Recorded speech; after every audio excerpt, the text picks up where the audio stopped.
Well, as Liz certainly knows, one of the big applause lines at CPAC during President Trump's speech was about, you guessed it, building the wall. He says they're going to start building it soon. We've already heard from our Will Carr that there are requests for proposals out in terms of exactly what this wall will look like and the cost to do it. He says that there is going to be a construction project beginning ahead of schedule.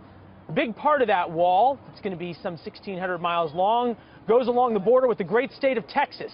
And the governor of the great state of Texas, a friend of the show, joins us now. Governor Abbott, nice to see you, sir, from Washington. You too, Leland. It was great to see you in Houston.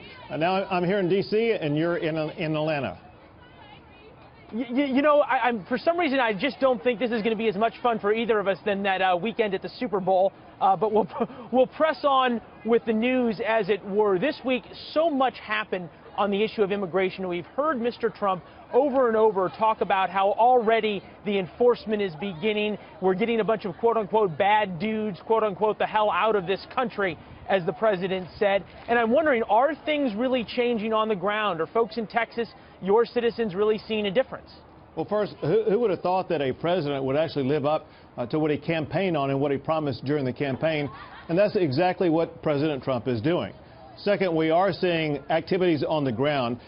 During the Obama administration, we had great difficulties with immigration custom enforcement because the Obama administration will not allow them to do their job.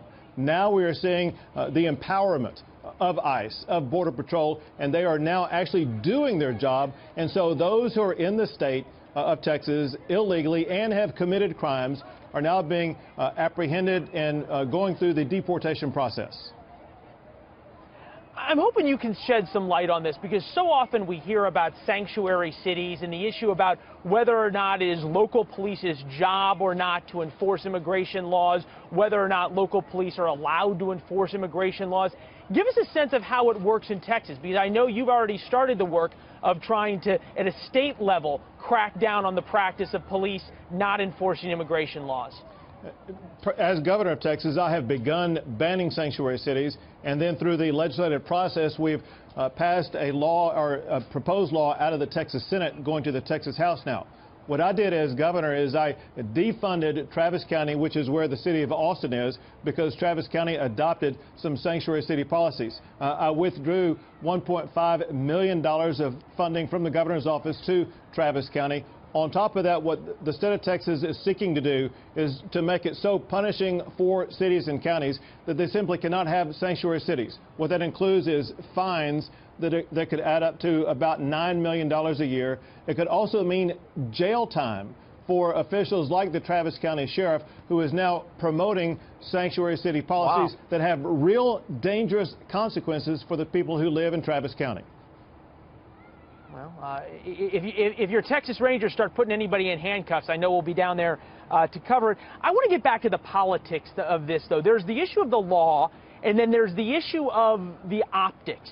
And I'm wondering if at the RGA there's any discussion here about how to make sure you all stay on the right side of public opinion. 80% of Americans say, hey, look, we support defunding sanctuary cities. We don't like sanctuary cities. On the other hand, the issues of quote-unquote mass deportations, exactly how many people are going to get sent back, whether or not police arrest folks that they meet on traffic stops or through their everyday interactions that are not here legally, that's a little less decided. The public's pretty split on that. Have you all discussed how to make sure you stay on the right side of optics on this? The Trump administration has been abundantly clear. When Secretary Kelly came out this past week and said there will be no mass deportations, they're not looking to round up everyone. What they're looking to do is to enforce the rule of law, remembering that we are a nation of laws, and especially as it concerns law enforcement such as sheriffs, either you have to enforce the law or you have to get out of the business of law enforcement. It's very simple. And what Texans expect, and what I think Americans expect, is for law enforcement officials to keep our communities safe. You know, what Americans want most of all is to be safe and secure where they live. In Travis County, we have a sheriff who let out of jail about 50 people who were in the country illegally, who had committed crimes, who were behind bars for crimes such as allegations of felonies, such as sexual assault of a woman, such as sexual assault of a minor, that were released back out onto the streets. Americans and Texans want nothing to do with law enforcement officials who make their communities more dangerous. Well, Governor, it seems as though you, along with the Trump administration, are doing something about it. If anybody's going to go arrest that sheriff, you let us know. We're going to want to cover that. I will be there. I'm sure you will. I have no doubt. Governor, great seeing you. We'll look forward to our next conversation. Hopefully, pick something somewhere sunny this time. It'll be fun. Good to see you, sir. Thank you, Leland.